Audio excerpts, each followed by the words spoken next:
Hello everyone, my name is Dominique Ellis and I'm the retail manager and gallery coordinator at the Clay Studio. And today I'm going to be showing you some examples of how to make surface design or decoration on clay. And we will use a piece of wood.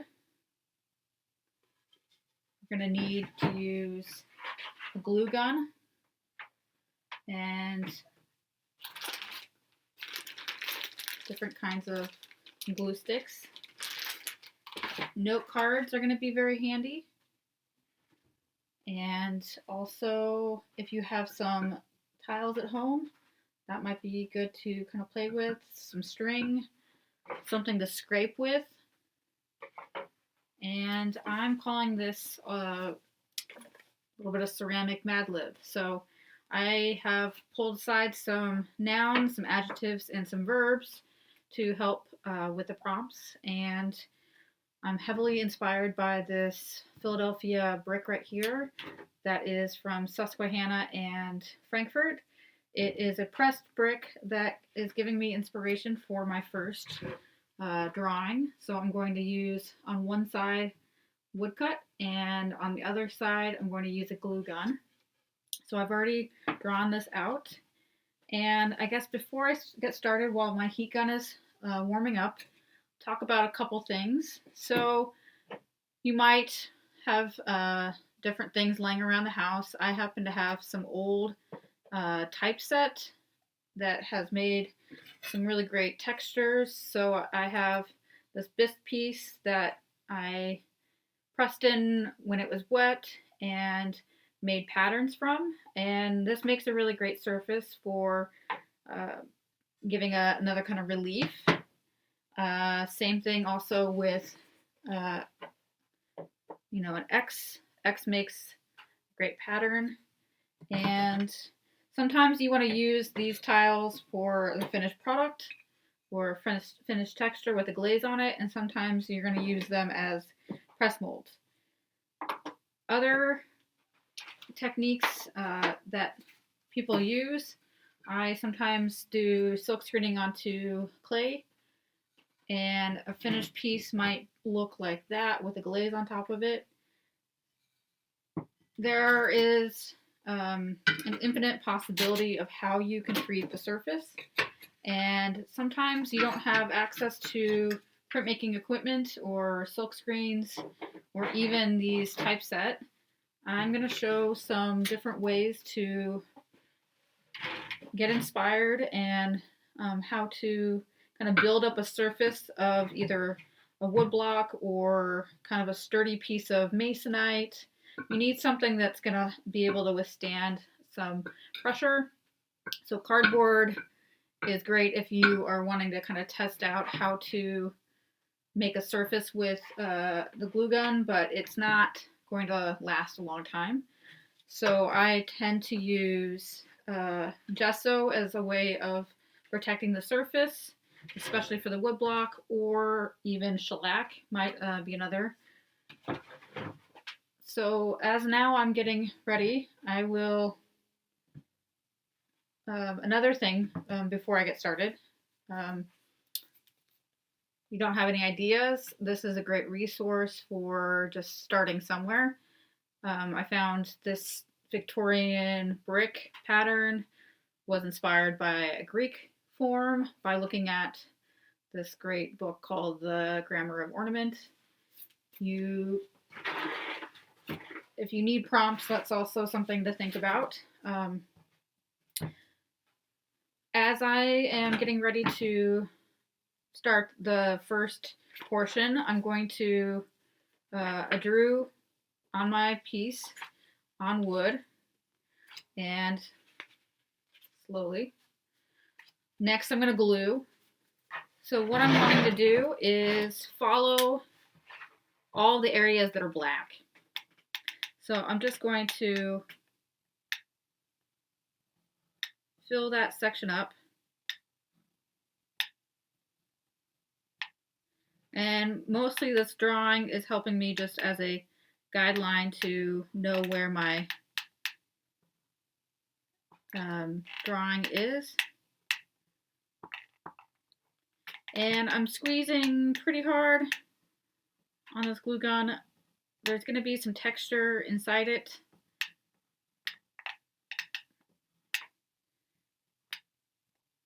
And maybe I used the wrong additive. Maybe I'm going quickly for the sake of kind of just showing you can do patterns with inside.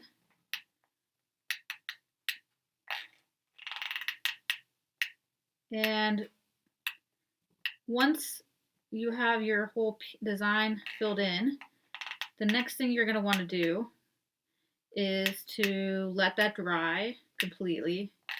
And then I will show you adding the gesso on top of that.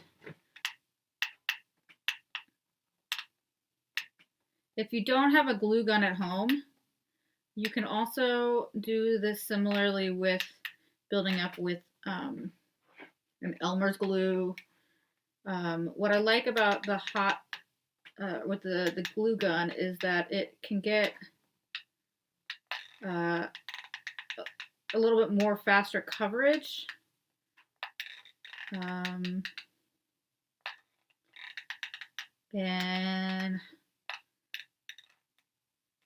I think it's easier to apply. However, either one works.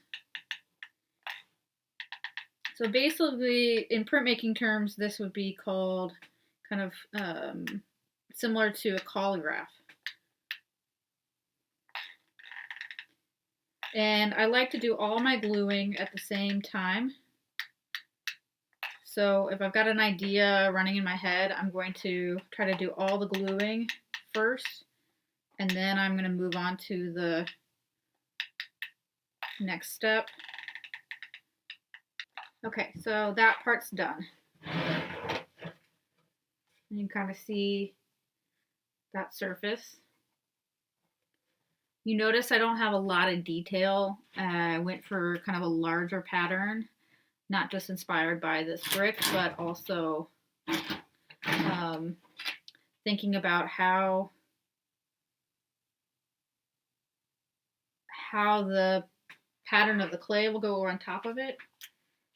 While I'm letting that dry, I'm going to show a couple, move this brick out of the way. I'll show a couple examples of things I've done in process. So this is a ceramic tile that has a surface built up, and what I like about it is that it's pretty immediate. It's not perfect, and you can use glue. This is with glue and gesso, and it took about, I would say, an hour for everything to be, hour and a half to 2 hours for it to be dried and ready to use clay on. And another example is with, I have some clothing wire or some rope that I have that's I cut up and glued on, but what makes it difficult is that if you can see how high it's raised off of the surface, it makes it a little bit more difficult to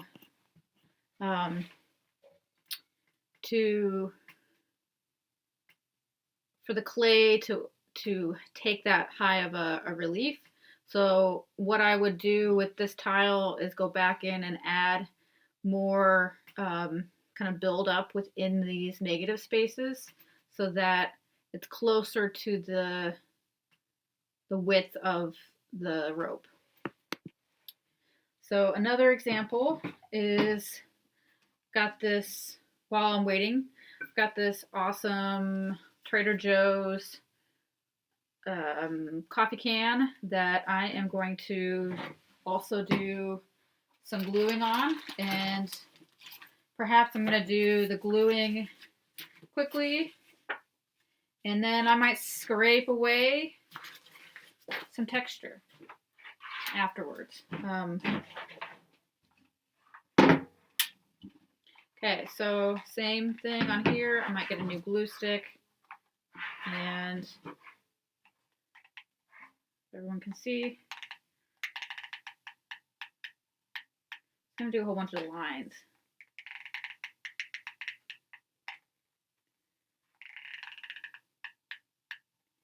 And this one might be a little bit trickier because it's going to want to run. So I'm just going to make a pattern that is not about perfection, since I'm going quickly. And you might ask, why would you use this technique? I think there's ways to use this as a roller, so kind of a three-dimensional holograph, and giving it some texture. So what I like is that it's also getting it raised to about the same places as the lid and the bottom of the form. I'm also just going to make a grid. So I'm going to go the other direction quickly. And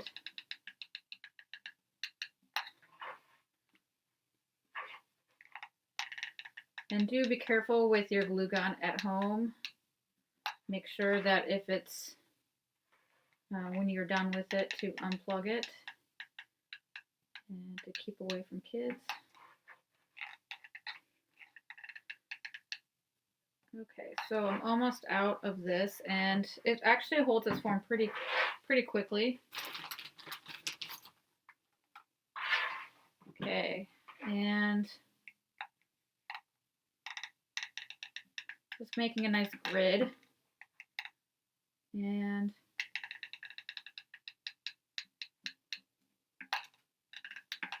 okay, so while that is waiting to dry, I'm going to do another thing without, I think I'll be done with the glue gun.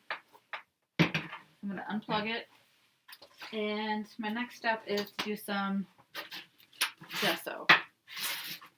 And gesso, I already pre-gessoed this piece. It's another way of making some texture. Okay, so I got this gesso here, and the brand is, I got it at Artisan Craftsman, I believe, or I think so, or at Dick Blick. And so I'm going to just start painting. And the nice thing about gesso is that it dries pretty fast on these tiles. And I like that it's pretty low relief. So it's a texture that I can kind of use the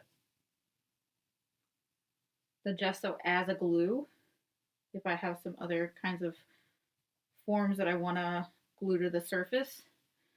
And let's say, so I've got that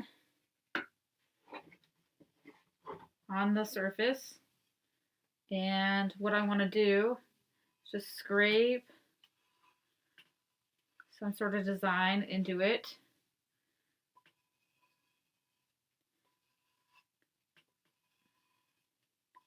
And there's no wrong way to do it. If you mess up, you can just paint on top of it again. And so what I like is that would give a really nice, subtle texture. And I could have done it with lots of different tools. For this example, I used a scraper kind of tool that I had. That's going to be really kind of low relief, and maybe if I wanted to try something else, I've got an unsharpened pencil that might scrape a different texture into the form.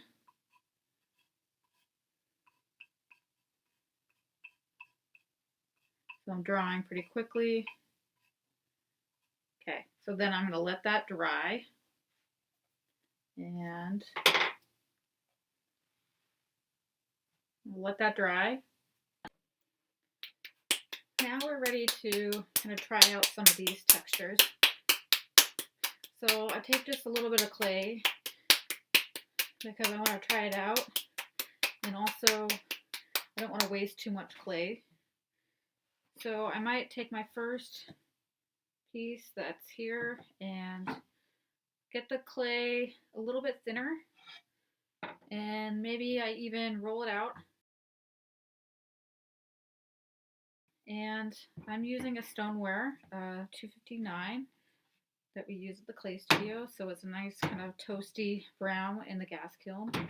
And what I want to do next, I will just kind of place it on my tile, and I can gently roll one direction and gently roll the other. I don't want to go too much pressure because I don't want it to get really too stuck in the grooves. And so you can see it's a really nice kind of pattern and pretty deep into that groove. After this, I would then maybe use my note card and use that as a I can use it to kind of cut away, or even I might stretch this out a little bit more. So there's nothing to say that the original form is, or the original template is your finished piece. So I stretched that out enough to be almost as big as my form. And then I'm just going to trace around. I like note cards because they are pretty easy and I can take notes on them, but also use them as a template. And I have my first tile. So I might set that one aside, and I might try, got this one on cardboard, and like I said before, the cardboard doesn't work as well as something that's stiffer. So I might take a smaller ball here and just pat it out of my hand, because I'm just testing these. So the more you make patterns, you're going to develop your own language. Okay, so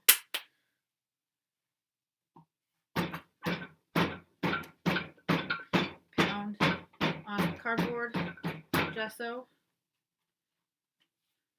And again, that's a pretty nice texture. What I noticed is that the texture of the corrugated cardboard kind of comes through as well. So this will wear down after time, but it's a nice kind of alternative if you don't have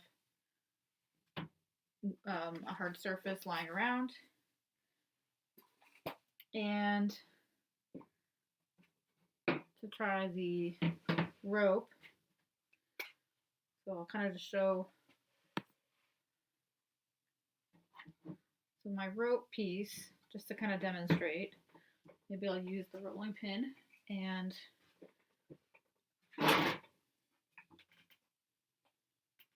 if you're going to do this, you want to have it thick enough that it can handle that high relief. So this is probably about a ½ inch thick, and so you can get some really nice textures from it. And this would be a nice like abstraction. But there's a lot of negative space that I can also work with. So it might end up being maybe a 2-piece form. And maybe a roll on the other side so that both sides have some information.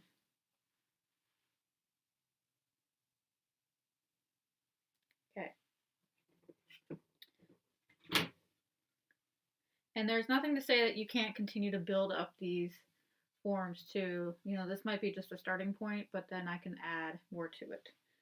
And Another thing that I had is like a silkscreen piece that I didn't really like that much, but I kept the tile and kind of scraped through it.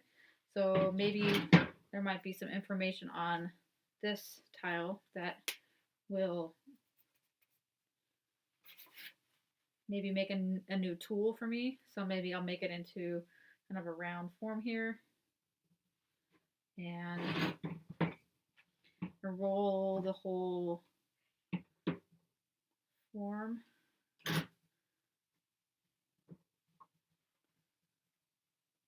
And so this might be some nice texture.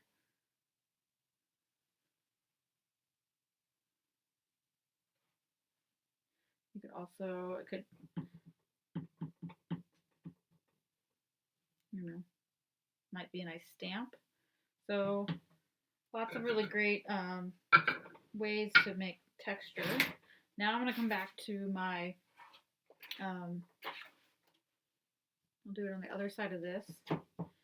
If I want to try my coffee can kind of texture roller,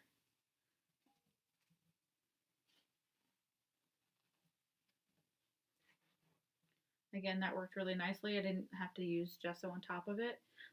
They might eventually kind of wear down the more you use this because the glue is not, I mean, it's just possible. So you might just have to go back. So then I'm twisting the other directions and building up some surface detail. Of course,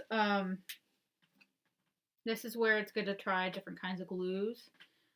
It's all at the same height. And so there are going to be times where you might want to use this negative space to kind of build up more texture or find materials to glue onto the surface so that you're not having just a line detail, but maybe you can find other textures around your house to kind of try gluing on.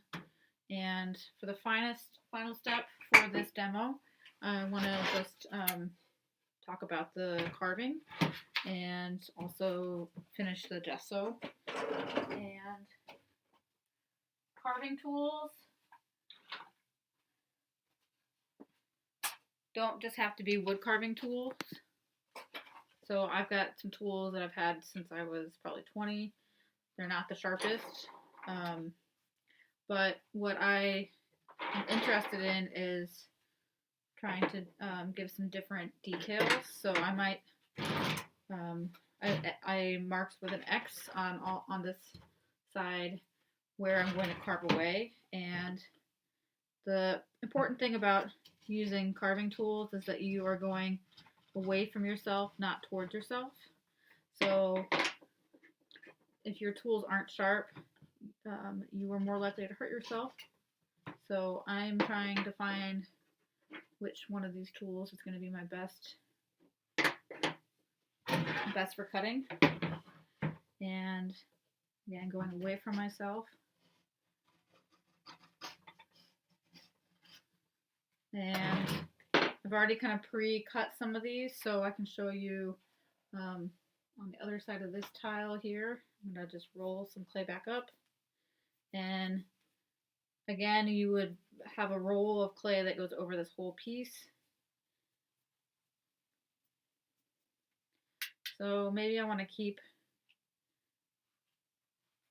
a small ball.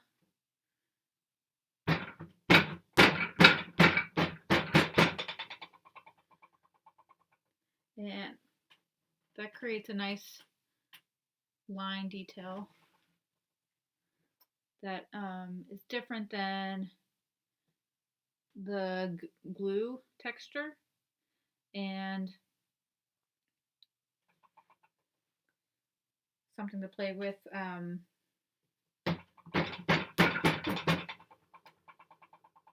So depending on how much pressure and how fine your line was,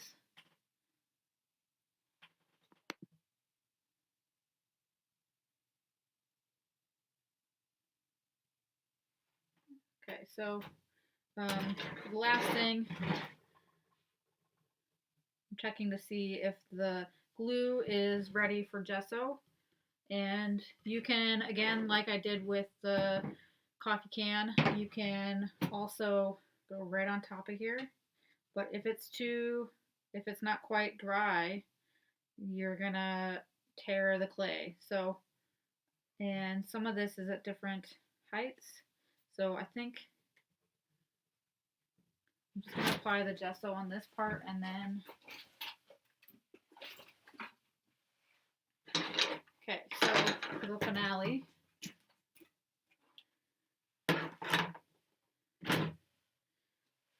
with painting, you're going to want to paint with a larger brush for this.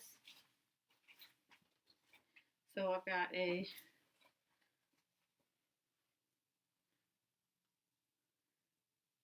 brush like that. And what I'm doing is just covering that whole surface.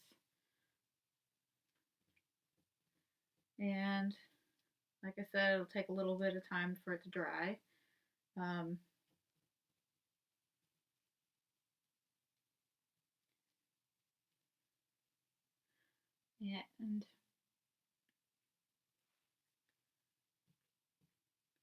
what I like about the next, so you can use a ceramic Mad Lib idea, you know, make a list of some verbs and some nouns and some adjectives, and then think about how that applies to when you're making, when you're in the creation stage of making your imagery, but also in the printing stage.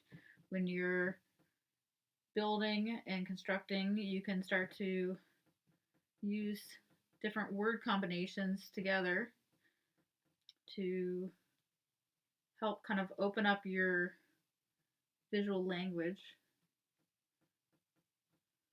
And I think that's pretty good right there.